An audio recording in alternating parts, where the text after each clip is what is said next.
I trained to failure on every single working set of every single exercise of every single session every week of the year. And I did this for years. Hey folks, Dr. Mike here for RP Strength, and I've made so many mistakes in my life I lost track of them. That's a weird way to start a video, but real talk. My dear friend, Mr. soon-to-be Dr. Menno Henselmans, who runs a phenomenal YouTube channel, who you should definitely check out, and on Instagram, put up a video recently of 5 mistakes that he made so that you can learn about them and you don't have to make them yourself. And I made a ton of mistakes early in my lifting, and I for sure could think of 5. So here are 5 mistakes I made. Let's talk about them and talk about why they're mistakes, some nuances, and figure out ways that you don't have to make my mistakes and become ugly and terrible and hated like me. Unless you want all those things, then just do exactly what I did. So here we go. Mistake number 1. These are not in order of how bad they are, but they're all kind of stupid. I did a lot of ego lift swinging around when I was younger. I would train a lot at the Jewish Community Center of Metro Detroit. That's right, the original ghetto-ass Oak Park one, not the rich-ass West Bloomfield one, high-end motherfuckers out there. I wasn't that rich. And everyone there that was pretty jacked, and by pretty jacked, I mean more jacked than my 100-pound, 5'2" freshman year of high school self, always used the 35s on the side of the curl bar. And I figured if I was going to get jacked, I'd also have to use the 35s. But you see, I was not sufficiently strong enough to lift the 35s on the side with anything like good technique. So I did a whole lot of this shit, fucking moving around. And what I got wrong was that you have to meet your body where it is now, not where you want it to be. So pick weights that you can do with good technique, no matter how small they are. Do them with good technique, and progressive overload is such that you put a 2.5 on each side every couple of weeks. Eventually, you're doing the 35s on a side, you're veiny and grainy, and then all the fucking Jewish girls walk by and they're like, oh my God, oi. The Jewish girl impression is identical to my Jewish guy impression. Oi, look at him. He's so beautiful. I wish I could marry him. And I'm like, oi, Sheila, oi. Look at me in my veins. In any case, none of that really happened. I mean, I did get more jacked eventually, but I still haven't seen a Jewish girl to appreciate my beauty. Anyway, do what works for you, including the loading. Never sacrifice your technique, because however jacked the guys are that using the big weights are, they are either using them wrong and they shouldn't be using them, or they're using them correctly. You're just not strong enough yet. And you won't just monkey see, monkey do, get big if you use those weights. It's doing it properly. When you earn the weights, and now I can curl a shitload more than 35 on each side, I actually have sizable arms. Number 2, I used to cut my reps high in squats all the damn time. And the reason was just pure unadulterated ego. You see that when you go less deep in squats, you can use more weight, which impresses you and a couple of other people around you that also don't know what they're talking about, and impresses pretty much nobody else. So I did this only for pure ego. There was no biomechanical rationale. There was none of that. Eventually, I saw a person who I later found out was the president of like the Libertarian Club at the University of Michigan, where I was an undergraduate student, which was kind of cool.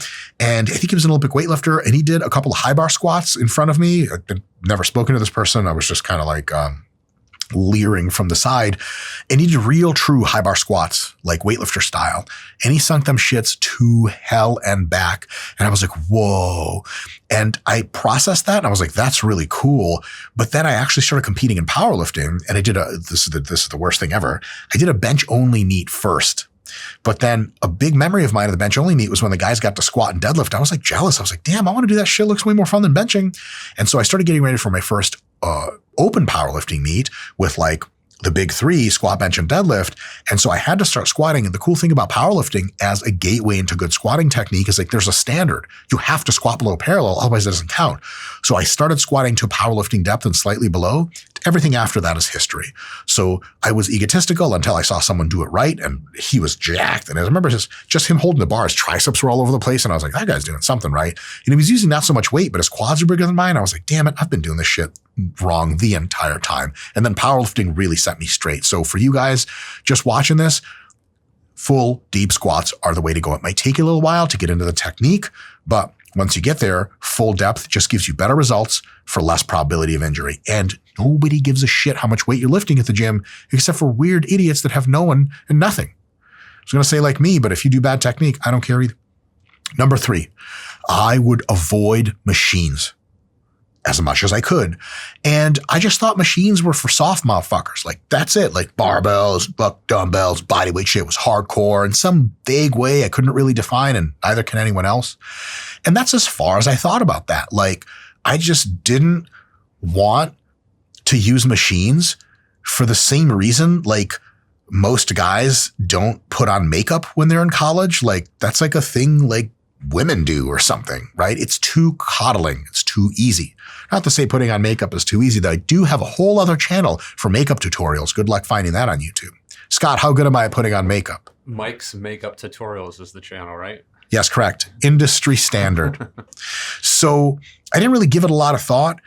Later, when I actually learned a ton of stuff, and this took years and years to unlearn, is that machines are just a way of providing resistance. So are free weights, so are dumbbells and barbells, and so is body weight.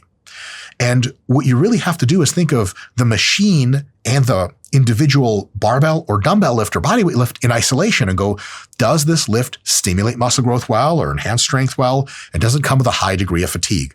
It really just does depend on the machine or the lift. There are plenty of lifts you can do, like a one-arm dumbbell deadlift, which like the stimulus isn't that great, the fatigue isn't that high, but it's awkward and doesn't do much, versus if you have a really awesome cable row set up on a great machine, one of those is just better than the other. And that happens to be the machine in that case. So if a machine is really giving you a ton of tension in the target muscle, a ton of burn in the target muscle, it pumps the target muscle up like crazy when you do it. If it's comfortable and the grips are awesome and your grips aren't a limiting factor, Versa grips if they are, just saying, link in bio, then that is a great machine. And if a barbell move or a free weight move or a dumbbell move can also give you awesome stimulus with low fatigue, it's also winning. So the end of the line for me, the end of the logical chain there is you choose exercises just like you would choose people for employment based on their, in most jobs, some jobs like a stripper, you can't just apply and be a male. Don't worry, that'll make sense in a second. You choose these like you would choose people to employ based on ethnicity and based on gender. I just want someone good for the job. I could give a fuck what you look like, what color your skin is, you got titties or no titties. I don't give a shit. Can you do the job? Same thing, machines, free weights, etc. Some people of all stripes are just fucking good. Some machines, some free weights, some dumbbell exercises are just good, and some aren't. Everything else is totally irrelevant. Number 4 mistake.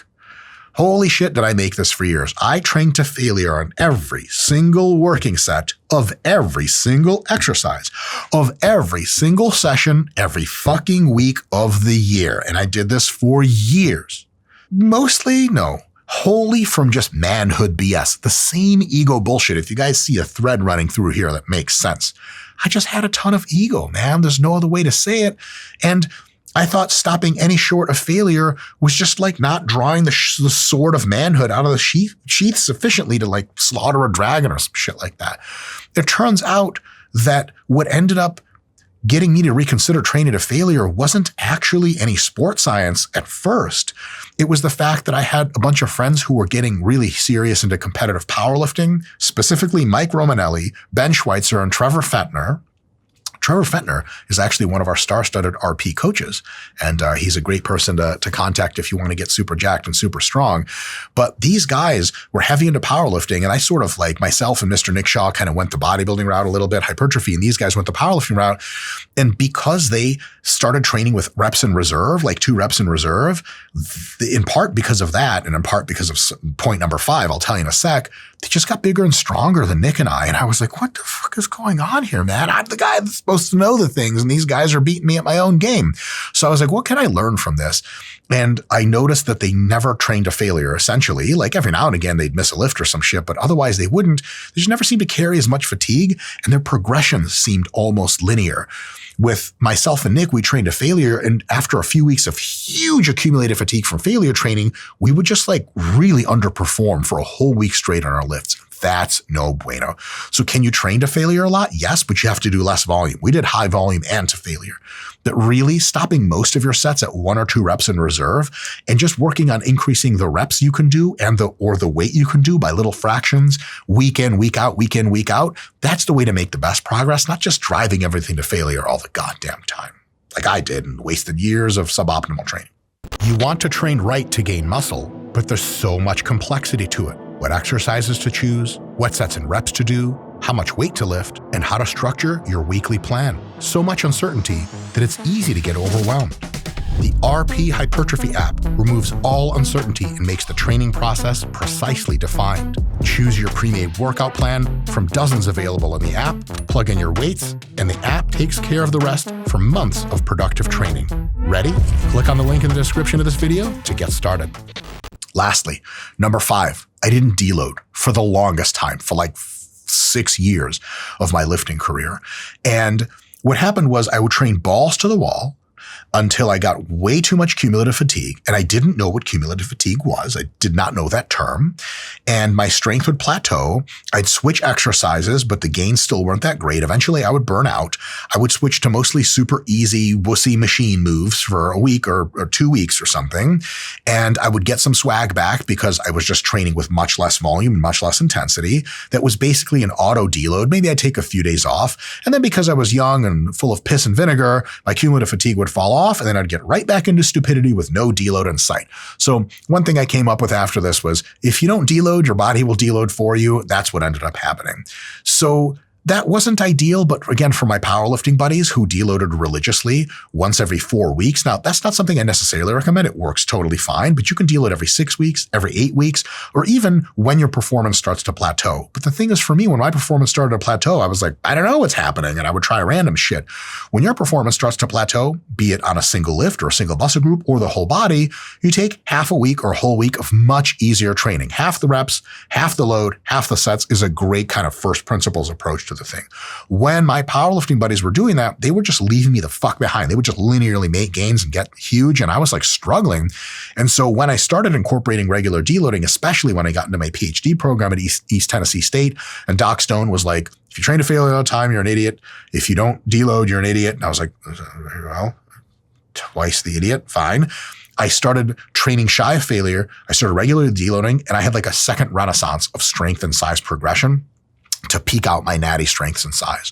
So take it from me, when your body feels like it's in a rut, take at least a week off, but maybe just a week of really easy training. Come back with a little bit less weight, less volume, less proximity to failure, and slowly work back up over about 1 to 2 months. You are going to have amazing, consistent progress and not beat around the bush for years like I did. So all that being said, don't worry about being perfect. Okay, you don't have to get everything right. I didn't get everything right off the bat. I still built a pretty physique, a physique I can be proud of, and that's objectively pretty impressive.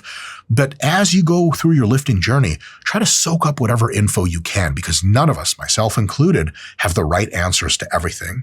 And that info that you'll soak up will help you get better and better results safely over long term, but the results will come in a shorter time, the best of all worlds.